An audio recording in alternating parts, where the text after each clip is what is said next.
to do, like we do here because we stand for equality. I just wish Italy could learn a lesson from Iran. Hello friends, welcome to Look and Live. You are now here with Pastor James DeVallon, and this is another reaction video to my friend here, AwakenwithJP. Special thanks to Darth Vader for sending this to me through Discord. Appreciate you, my man. Without further ado, how about we get into this message right now? Right before we do that, by the way, like and subscribe to the page. Click the bell icon for more of these uploads, okay? Every time you give me a thumbs up, it pushes our videos into the algorithm, and this is how we are being noticed and watched. So I appreciate you for what you do. Hey, let's now get into the heart of this message. People are still falling for this. All right. Good evening, and welcome to tonight's invasion of the state's property. I would like to know where does JP go shopping because there's some of these suits I'm not sure where in the world he got them from anyway. Never mind. Our top stories tonight. Big Tech attempts to take down Italy's newly elected Prime Minister, Giorgia Meloni, who was unfairly elected through what's called a democratic election. Yeah. YouTube threatens to take down Russell Brand. Biden can't find a dead congresswoman for some reson. Nancy Pelosi's racism should be interpreted as equity. And World War III is coming your way. What can you expect? Why is it happening? And what are some of the great things that'll come from World War III? Stay tuned to find out. But first, in Iran, the authoritarian regime is facing tremendous backlash from the people it's oppressing. It all started to escalate when the state killed a 22-year-old woman for not wearing a face covering. Little did she know, the face coverings mandated by the state were in place for her protection.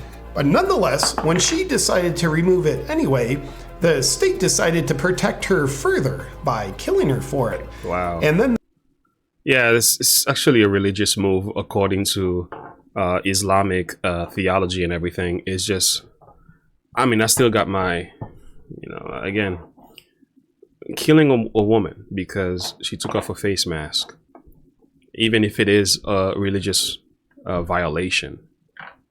Does she deserve to die in this way? I mean, come on.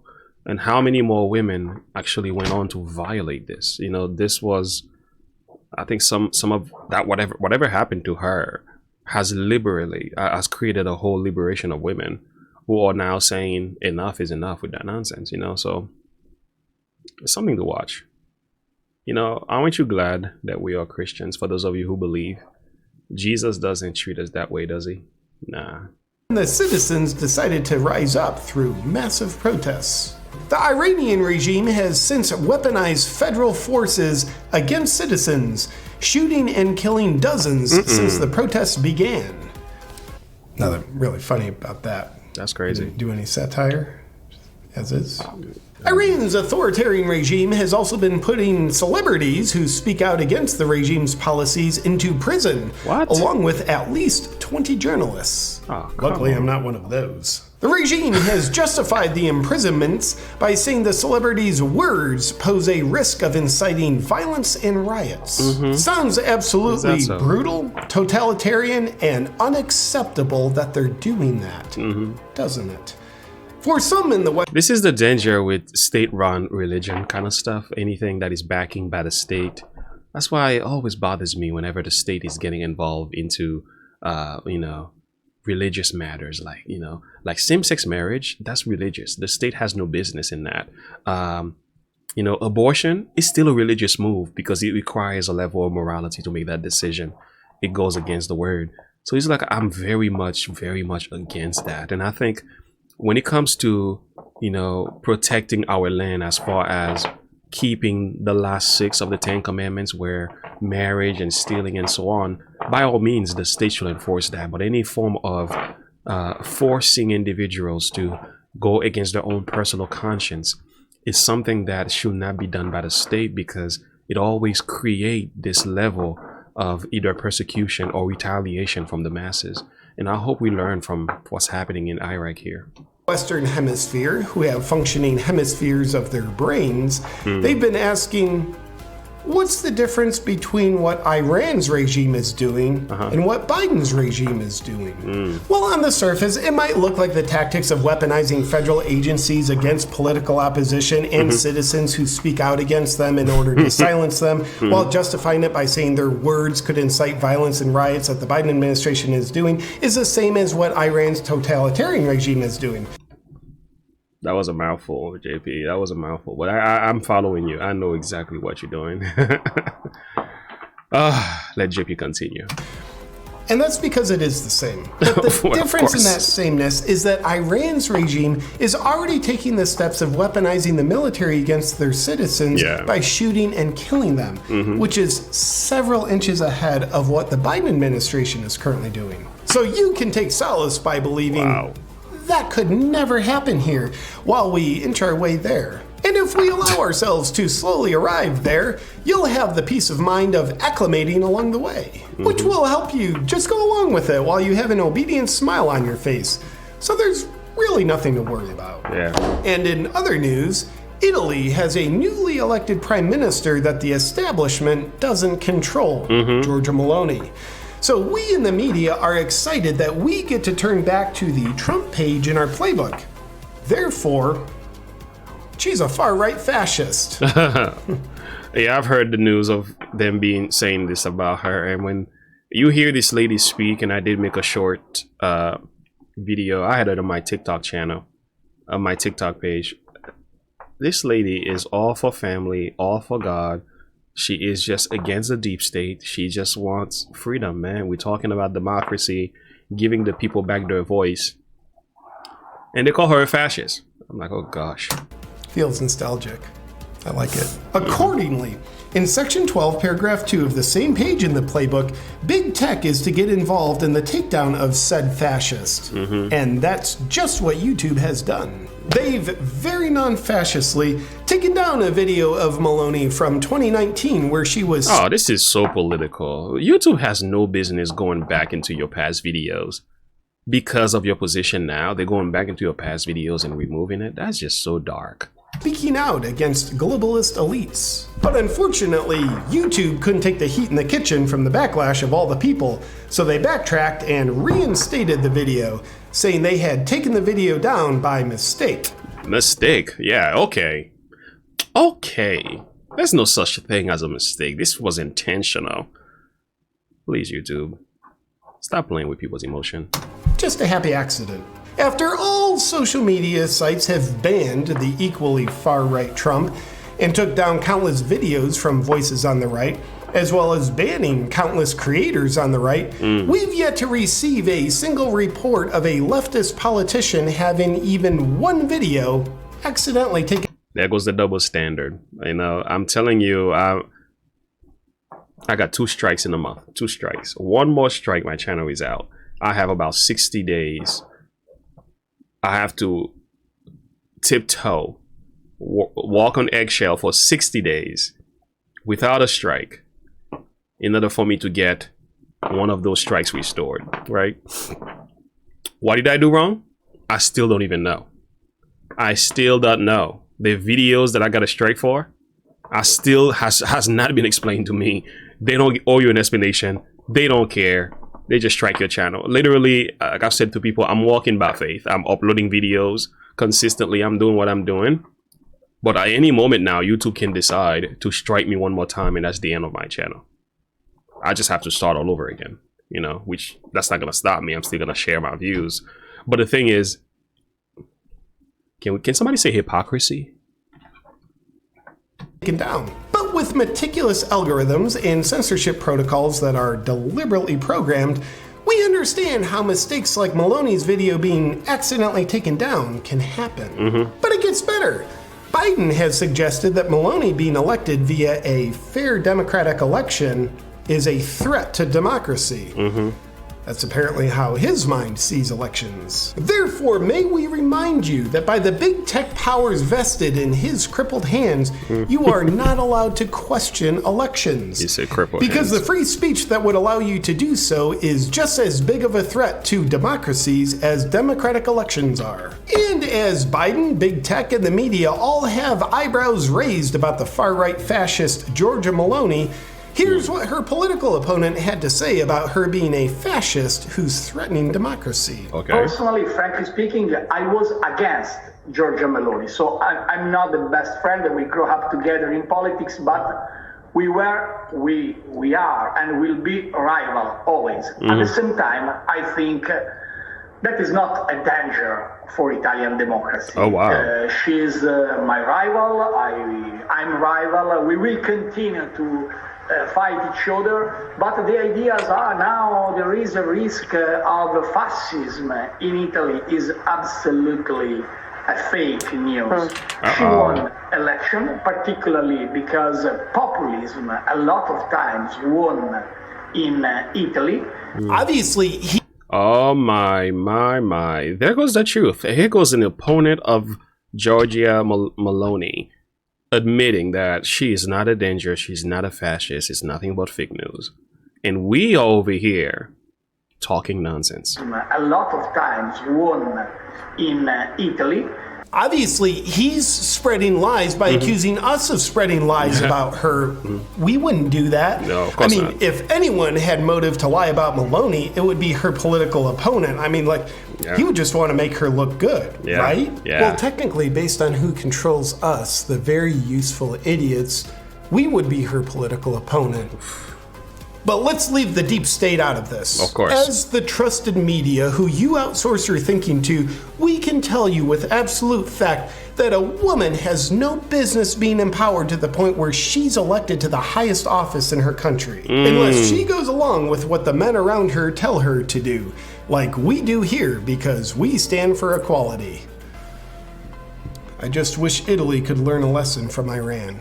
On the topic of big tech silencing inconvenient voices, the popular freedom lover's voice of Russell Brand is now in the crosshairs of their sniper rifle. His popular YouTube channel, with almost 6 million subscribers, recently received a lifetime warning from YouTube. What's the crime? Why? Well, Brand committed a wrong speak for using words to discuss Joe Rogan's favorite horse dewormer. The medication is unfortunately no longer under patent and therefore isn't profitable. Thus, speech about it is no longer permitted for reasons that are obviously in your best interest. YouTube has become a thought police, right? They are policing ideas, they are controlling narratives, and they are regulating speech in a way that is repulsive. This has gone way too far. Russell Brandon, you hear this guy talk, you're like, he's the least of your concern. At least he should be. He's like trying to be as, as careful as possible as he speaks about his stuff. But to like strike this guy, I'm like, oh, good. My goodness, we are in trouble. Brand discussed the NIH's consideration of the horse medication, with a few details being inaccurate regarding the NIH's classification. Brand later identified the errors and made a video owning his mistakes and correcting them. But the crimes against our pocketbook were already committed. So what followed was YouTube issuing a warning to Russell Brand, saying if there's another single community guidelines violation ever, then his YouTube channel with millions of subscribers will be permanently deleted. Should be easy for Brand to comply with, as the three simplest things in life to figure out are the income tax, quantum string theory, and community guidelines. But unfortunately, instead of falling... Yeah, you might as well put community guidelines in that list because it just gets more confusing and so much change takes place in there depending on the political climate. It's hard to keep up with because what do we talk about if we can't talk about this, we can't talk about that? If it doesn't sit well with the platform, strike. A change must come, and I'm sure a change is coming. Certainly there has to be more competition out there, certainly like Rumble in different places like that and locals and so on. or BitChute, these guys are going to compete, but YouTube is on another level as far as popularity is concerned. So it's still going to be a challenge for many content creators. But the thing is, this cannot continue forever. You know, eventually this has to come to an end, right? Because there's no way a country can continue where there are powers that be who can control speech. And they say, well, we are a private company. I understand that, and you have the right to allow and disallow certain things on your platform. Now, I get it, but when the state is working along with you, when you have a political leaning, and therefore you are being used by the state, so therefore you become an arm of the state. So really, are you really your private owned company anymore?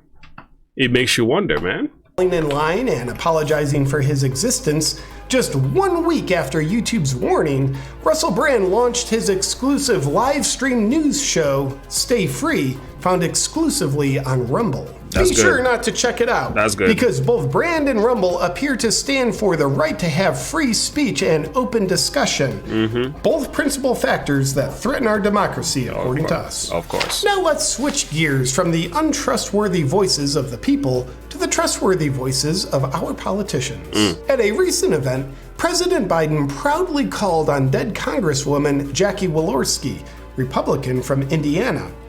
Yet in a shocking display of disrespect, the dead Congresswoman did not respond to his call. I saw that video myself. I was so concerned about, I just didn't understand what was going on. You know, friends, it is really sad. I pray for Mr. Biden. This morning, literally, I did. I lift him up in prayer. But let's be honest. He is mentally incompetent. That's just what it is. It's a fact. I think there are moments when he's doing better than others, but it is very obvious there is a lack of inconsistency here. And mentally, you know, things are not working as they should be. And it's very obvious. Take a look. Representative Jackie, are you here? Where's Jackie? I didn't think she was going to be here. You're serious? To help make this a reality. If you're confused by this, or tempted to fascistly question President... And I saw how Corinne Jean-Pierre was trying to defend it. I mean, I was like, Corinne, what are you doing, girl? You like... it must be tough being a Speaker of the House. It must be tough being in that position. You know, it must be really tough because you have to lie, trick, come up with, you know, I will not accept a job like that because I'd be like, I can't keep lying like this. This is horrible. I'm lying before God and I'm covering up stuff that cannot be covered up, that is known to the public. Is like, how much longer are you going to keep doing this? Biden's sharp cognitive abilities don't. There's a perfectly good explanation. Leveraging the full wisdom of identity politics, President Biden simply identified the dead Congresswoman as being alive. And as identity politics has it, just because he believed it didn't make it so. Yet you're pressured to believe it so. Yeah. And after the Congresswoman's death last month, President Biden released the following statement. Jill and I are shocked and saddened by the death of Congresswoman Jackie Walorski of Indiana, along with 2 members of her staff in a car accident today in Indiana. In President Biden's defense of having knowledge of her death and then not knowing that knowledge, there's evidence that no one told President Biden that he released that statement. So how is he supposed to know what he said? Oh my goodness, this is horrible. So, okay, we have a number of issues here. It's either he has totally forgotten what he said, it's either those statements were written by somebody else, or he's either that the president has totally lost his mind. Because if you knew this ahead of time and then you went and asked for Jackie doing that talk, and I think there are times we may have moments like this, you know, where we remember, and especially when you like had a nightmare or a dream or something, you can wake up like, oh my goodness, I'm thinking of so-and-so and the person has passed away. I've had moments like that with people that I've lost, you know, but in the middle of a speech for this to happen, it's kind of rare. It shows that there is a mental issue, and also either the words that were written here, Mr. Biden did not write them. Sometimes I do wonder when you look at the Twitters and everything, the Twitter page, and you know, like the stuff that is being written under Biden's, I'm like, is Biden really writing some of this stuff? I know I'm sure he has secretaries and stuff, but do they go through him? Do they ask him questions and in his perspective before they write these things? But I'm just wondering. After learning of her death a second time, but this time also learning that she's a Republican, President Biden is expected to release the following statement. I didn't know she was a Republican. I'm glad she's dead. No word yet if Biden will be informed of this statement of his. You better stop it. You better stop Nancy it, Pelosi JP. took a break from insider trading to make this equitable statement about migrants. We have a shortage of workers in our country, and you see even in Florida, some of the farmers and the growers saying, why are you shipping these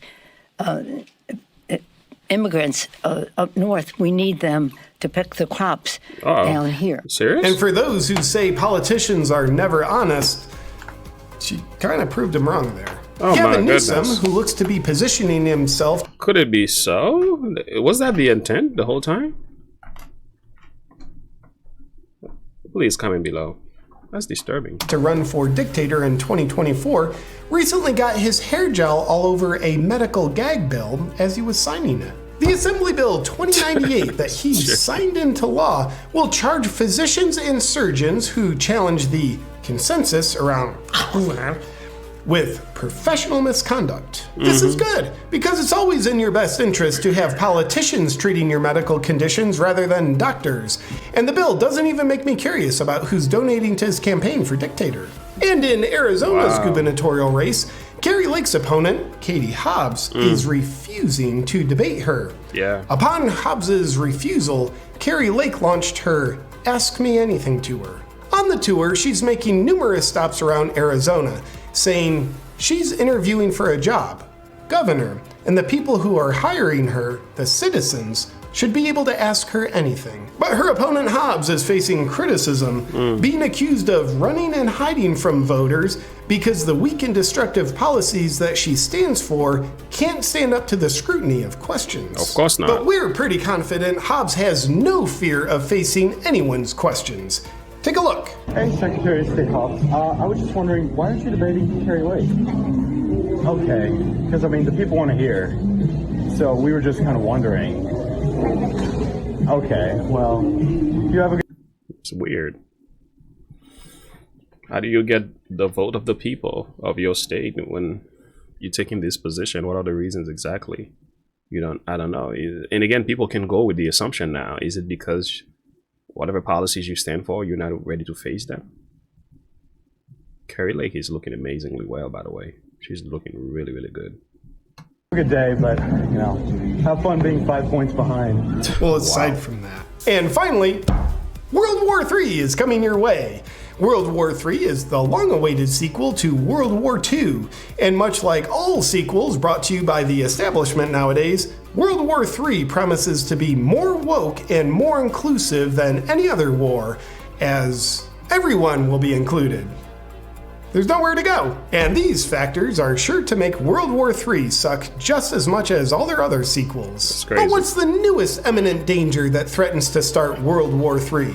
Well, aside from the US sending tens of billions of dollars to Ukraine and arming them, Ukraine recently applied for an expedited acceptance into NATO. If accepted, that would automatically mean that whoever Ukraine is at war with, in this case Russia, all the other countries in NATO would instantly be at war with them as well, including the US. So what will determine if NATO accepts the Ukraine and the match is thrown into the gasoline that we're all standing in? Well, with Biden's ties to Ukraine through his business mogul son's business dealings that don't exist, as evidenced on his laptop that also doesn't exist, some believe Biden will be pressured/blackmailed into pushing for NATO to accept Ukraine. And if that happens, it effectively breaks a champagne bottle over the ship's hull, christening the start of World War III. But World War... We don't want that, do we? We keep on pushing the Russians. We just don't learn, do we? III has its positives and negatives. On one side, World War III could be the only thing that disrupts Klaus Schwab's globalist plans. On the other side, World War III could just be a part of Klaus Schwab's globalist plans. You get to decide which one's positive and which one's negative. And if the joys of World War III do fall upon us, what can you expect? Well, to quote Einstein, who would not be allowed on some parts of Berkeley's present-day campus, I know not what weapons World War III will be fought with, but I know World War IV will be fought with sticks and stones. Nukes, Einstein. Nukes are what it'll be fought with. That's it for tonight's news. Wow. Everything that will uphold a democracy are the very things that will destroy a democracy. So we've got to get rid of them. And just remember to say, that could never happen here. And other things that you would tell a frog that's sitting in a pot of water on its way to a boil. Tune in tomorrow night for another session of Mass Formation Psychosis, because we're not done with you yet. Mass Formation Psychosis. It's crazy. Good night. Oh, JP, you are way too much for me, but I love your content. Boy, are we headed for a World War III? Could it possibly be true? So much could be said about this, but I think JP done do his talk, so I'm just gonna end it. Listen, guys. All of these things are exactly what the Bible speaks about. It's like literally this guy was showing some stuff that are clearly outlined in scripture through these presentation of his. Now look at this. As part of the signs of the end of the age in the light of Christ's second coming, we are told that you shall hear of wars and rumors of wars, and see that you be not troubled, for all these things must come to pass, and the end is not yet. So part of the war, part of the confusion and political climate and corruption that we see outlined in JP's presentation here is that we are seeing the signs of the times. The nations are going to rise against nations and kingdom against kingdom, and there shall be famines and pestilences and earthquakes in diverse places. All these are beginning of sorrows, friends. So the beginning of sorrows in other translation is the beginning of travail. I like this one better. The beginning of birth pains is what I was looking for. So the idea of birth pains is talking about the contraction that a woman goes through before the child is born. The period of contraction has two ways that it manifests itself. It increase in frequency and intensity, right? So the contraction get closer in time and they get more painful as they come. What this tells you then, we should see these prophetic signs outlined in the book of Matthew. They're supposed to be increasing so much more. So we should hear more wars being talked about. We should hear more calamities, right? We should see some of the stuff on earth, and the more we see is the closer we are to the second coming of Jesus. But the Bible also tells us that we don't need to be afraid. We are told in the scripture that let not your heart be troubled. You believe in God, believe also in me. In my Father's house, so many mention. If I were not so, I would have told you. I go to prepare a place for you, Christ says. And if I go to prepare a place for you, I will come again to receive you unto myself. And that where I am, there you may be also. There you have it. So the way we have the assurance that we have from Jesus is that he's coming again. And the signs of the times are indication of his return.